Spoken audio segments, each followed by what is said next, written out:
Mr. President, the delegation of Indonesia is complete to exercise a right of reply to respond to the statements made by Vanuatu and Solomon Island, occurred by Tuvalu and Saint Vincent and the Grenadines concerning Papua and West Papua.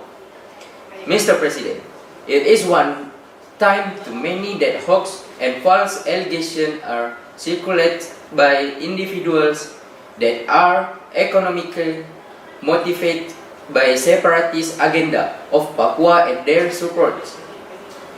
Time and time again, the same fabricated and false accusations are thrown at us. This country are sadly blindfolded. They fail to understand, or more precisely refuse to understand, the province of Papua and West Papua. We have undergone massive development and progress. During the past 3 years, 4,325 kilometers roads were built, 30 new seaports, 7 new airports, 2.8 million Papua have free basic health care, 360,000 Papua students have free education.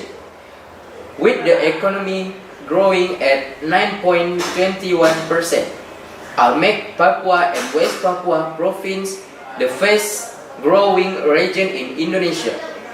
Mr. President, Papua and West Papua province are an integral and sovereign part of Indonesia.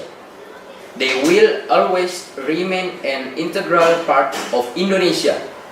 These countries were fully deceived by individuals, I repeat, by individuals, with separatist agenda to exploit the issue of human rights. If human rights are at the heart of issue, why were these concerns were not raised in the appropriate forum, namely the third cycle of the Universal Periodic Review of Indonesia at the United Nations Human Rights Council? If Indonesia has anything to hide on human rights issue in this day and the act of open technology, by now everybody will know if such accusation even exists. Mr. President, Indonesia fails to understand how countries continue to support activity of separatism in other countries, or is this a way to hide from one's own domestic problems? Are these countries' human rights track record perfect? Obviously, their motivation and this august body is to dismember the territorial integrity of sovereign and independent nations. Such actions are illegal, must not be condoned, and violates the fundamental principles enshrined in the United Nations Charter. We cannot let this happen. We cannot let this continue on. Indonesia categorically rejects all accusations made by this country and the individuals with separatist agenda operating behind them.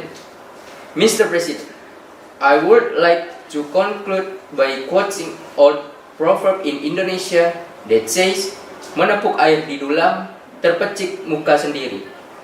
Or loosely translate you, if you slap the water in a bucket, then be careful that the water will splash all over your own face.